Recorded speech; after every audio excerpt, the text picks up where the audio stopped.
Close your eyes for a second and think about the last time you almost stopped, not the small stuff, the big thing, the dream you've been chasing, the goal that used to light you up but lately just feels heavy. The path you chose, and now you're not sure you chose right. Maybe you've been at it for months, maybe years.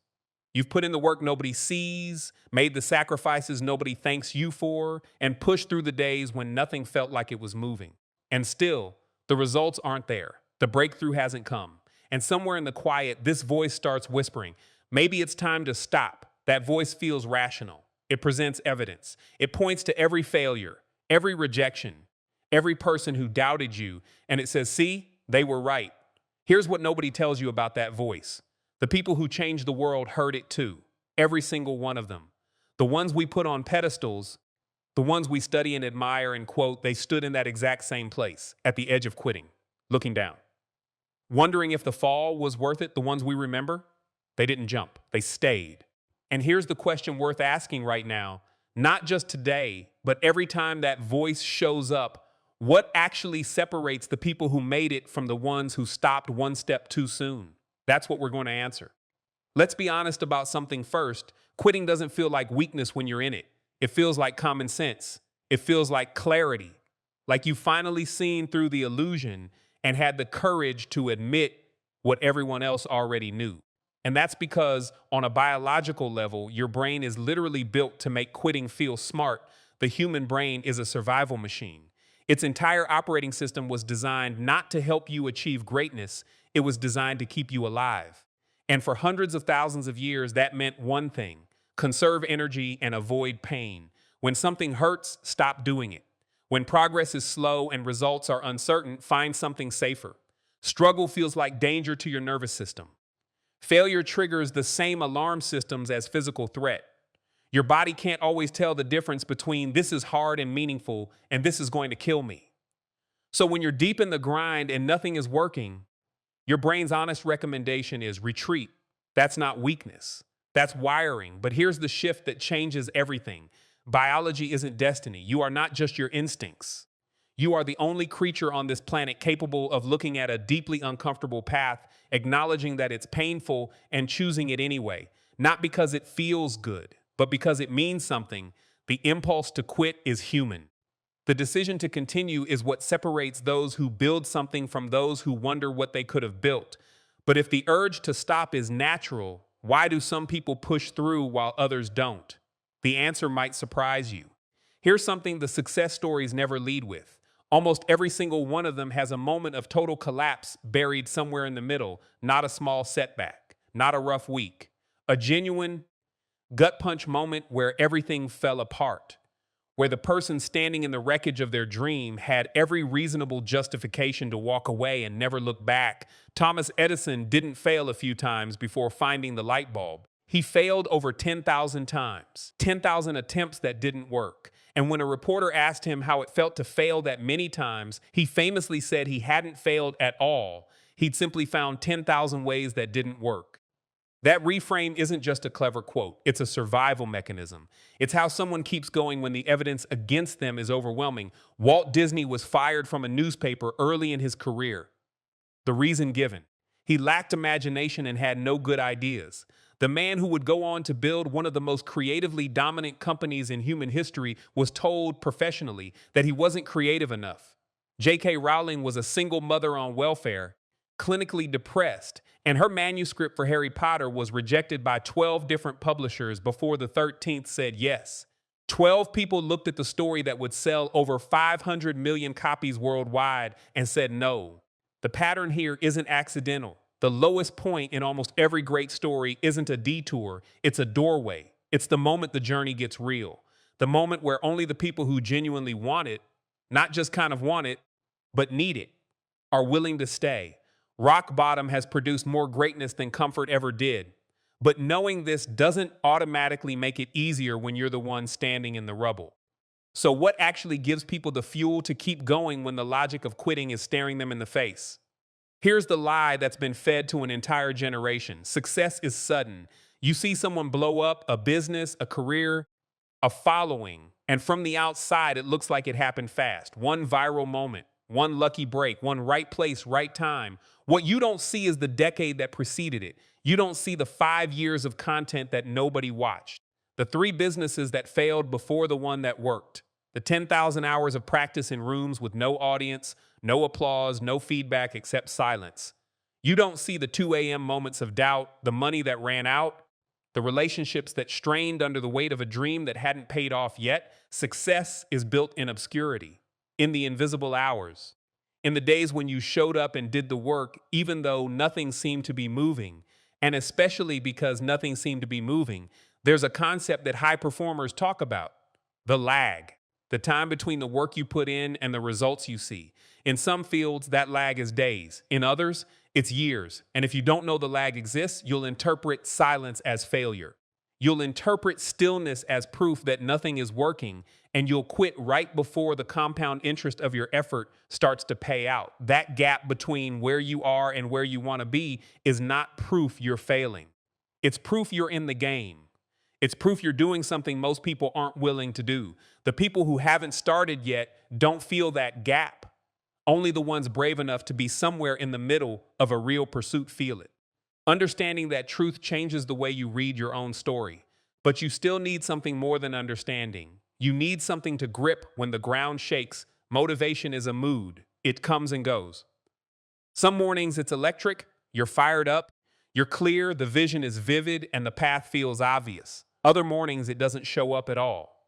And here's the trap: if you've built your consistency on the days you feel motivated, you've built it on sand. The most dangerous misconception about high achievers is that they're always inspired, that they wake up every day driven and hungry and certain. They don't. What they have instead of constant motivation is something far more durable: identity. The shift isn't from "I'm trying to do this" to "I'll feel more motivated tomorrow." The shift is from "I'm trying to do this" to "This is who I am." When you identify as a writer, you write on the days you don't feel like writing. When you identify as an athlete, you train on the days your body would rather stay horizontal. When you identify as an entrepreneur, you build on the days the vision feels foggy and the results feel far away. Because that's what you are, and you can't not be what you are. This doesn't mean performing confidence you don't feel. It means anchoring yourself to a self-concept that doesn't depend on results to be valid. You're not a writer because you've been published. You're a writer because you write. You're not an entrepreneur because you've made money. You're an entrepreneur because you build. Identity-based persistence is quiet. It doesn't announce itself. It just shows up every day. Not because it's excited, but because it's consistent. And consistency over time does what motivation alone never can. Once you make that shift, once the work becomes part of who you are rather than something you do when you feel like it, the way you handle failure changes completely. Because failure stops being a verdict and starts being data. The world spends a lot of time talking about the risk of trying, the risk of failure, the risk of embarrassment, the risk of putting yourself out there and falling short. We're very good at quantifying what it costs to pursue something and not get it. We're much worse at talking about what it costs to stop, because quitting has a price too. It's just paid later. It doesn't come due immediately. It shows up quietly over time in a way that's hard to trace back to the decision that caused it. It shows up in the low-level restlessness of a life that's comfortable but not quite right, in the conversations you half engage with because part of your mind is somewhere else, in the dreams that got quieter because you stopped feeding them. And eventually it shows up as regret. There's a nurse named Bronnie Ware who spent years working in palliative care, sitting with people in the final weeks of their lives. She recorded what they said most. And the number one regret she heard over and over from person after person was this: "I wish I'd had the courage to live a life true to myself, not the life others expected of me. Not I wish I'd worked less. Not I wish I'd been safer." The deepest regret at the end of everything was unlived potential. Dreams deferred until they quietly died. Think about the version of yourself that exists on the other side of this, the one who didn't stop, the one who pushed through this exact moment you're in right now. That version of you has things, knows things, is things that the current version can't fully picture yet. And if you quit today, that version of you doesn't get to exist. Nobody warns you about the weight of that. Not the pain of trying and falling short, the pain of not trying. The question that never fully goes away: what if? That question is heavy. But there's something even heavier. What's waiting on the other side of refusing to answer it? Every breakthrough in recorded history came after someone refused to stop when stopping made complete sense.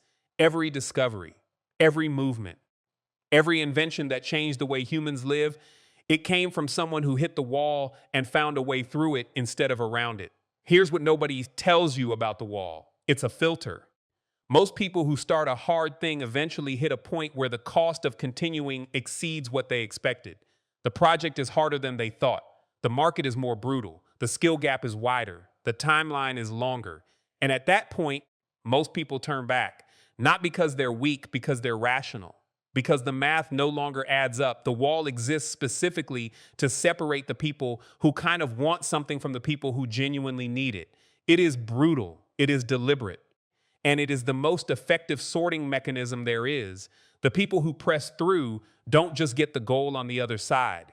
They get something more valuable. They get a version of themselves that only this struggle could have created. Resilience you can't build in comfort. Self-trust you can't build without testing. The knowledge deep in your bones that when things get hard, you don't fold because you've already proved that to yourself. That's not motivational filler. That's the actual mechanism. The pursuit doesn't just produce the outcome, it produces the person. And the person you become in the fire is worth more than any single goal you were chasing. The wall is not the end. The wall is the beginning of the part of the story that matters. So how do you actually walk through it? When every part of you is screaming to stop, how do you take one more step? Here's the only thing you actually need to do right now. Don't make a permanent decision based on a temporary feeling. That's it. That's the whole instruction. You don't need to solve the entire journey today. You don't need to see the finish line, map every step, or guarantee the outcome. You don't need to know if it's going to work. You just need to decide that today, this hour, you are not going to stop. One more step, one more attempt, one more day of showing up before you decide the story is over. Because here's the thing about the people who eventually break through, they didn't have more certainty than you. They didn't have more talent or more luck or more favorable conditions. What they had was a refusal to let the hard chapter be the last one. They understood on some level that the moment you're in right now, this exact moment of friction and doubt and exhaustion, is not the conclusion. It's the middle. And middles are always the hardest part. The dream that started this didn't come from nowhere. Something in you recognized a possibility, felt a pull towards something larger than your current circumstances, and decided to move toward it. That wasn't random. That wasn't naive. That was you seeing something real. Honor that. Not because someone else told you to. Not to prove something to the people who doubted you. That's not a strong enough reason to sustain you. Do it because the version of you that started this deserves to find out what's possible. Because the effort you've already put in is pointing towards something. Because you are closer than you think. Even when the distance feels infinite, the world will never know what you almost gave up. They won't know the night you nearly walked away, the moment you almost sent the message that said, "I'm done." History doesn't record the almost quits. It only records the people who stayed. Make sure the story you're writing is one you're proud of. Not at the finish line. Right here. Right now. In the invisible middle where nobody's watching and nothing's guaranteed, and the only thing standing between who you are and who you're becoming is the decision to keep going. Do not quit.